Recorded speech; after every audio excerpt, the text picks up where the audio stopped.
Welcome back to Momentum, moving our man towards upward mobility. Now, in the first half of the show, we had DSA alumni and graduate from Ferris State, Anthony Brock.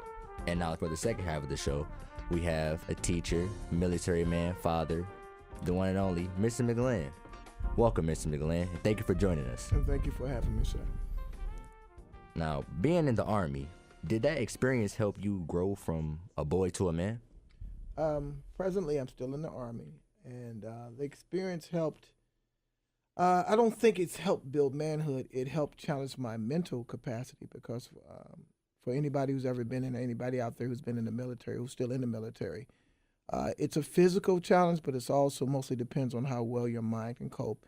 And of course, that can build you overall, not just as a man, but overall as an individual, because we know, and I don't want to discount the women who are also in our military force, that it not only helps you become a better man or become a better woman, it overall gives you a better mentality to end up jumping over the hurdles and making the challenge happen for yourself and becoming a better person on the other side of that hurdle.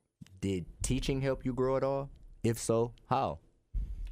Teaching was something that I originally, ironically, didn't want to do in the beginning. I had my sights set on other things. Funny, did you say? Right here in the studio is what I wanted to do. Wow. But I went on a whim, and someone told me try the board, and I tried it, and I got hired the same day, and was in the school the next day. So like a good friend of mine said, sometimes you get thrown out there and you only have a life raft.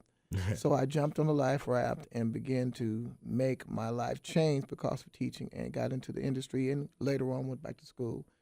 But it helped me grow as an individual, spiritually, mentally, physically, because of course we know all the teachers out there, the challenges that they face dealing with our youth and what they're facing. It's not a job for just anybody. It's a job that you have to love and want to make sure you're a part of. So yes, to answer your question, it did involve me or grow me and mature me into the person I am today. Wow. Do you have any advice or tips on growing from a boy to a man? Do you have any tips on how we can better ourselves? Don't be afraid of a challenge. I really think it's most important that seek your dreams. There is nothing impossible for you. At one time when the older years, back in our day, when we used to tell our children, oh, you could be president, and we was not actually believing, but now that hurdle has been jumped over. So the scheme is open for you guys. Don't be afraid of something. Whatever you dream can come true. Don't put yourself in a position where you just become a worker. Become a dreamer who turns his dream into fruition and becomes something that they can grow and become not only successful with, but also make a living for themselves as well as their family. So my desire for every youth is to not let anything hold them back. Go for it. Because when the Wright brothers thought they could fly, people thought they were foolish. When Steve Jobs and Bill Gates decided to make this thing called a computer, people thought they were foolish. But now they've changed the very lifestyle that we live in. So what I'm saying, go for it, believe in yourself, and even don't be afraid of making mistakes. Denzel Washington said, fail hard.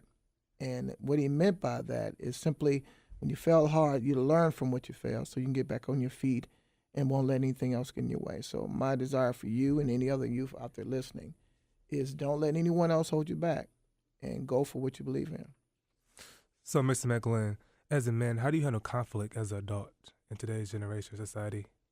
Well, I won't even put it in a box and say as a male. I say that as a human being, how do I face challenges? I face them head on.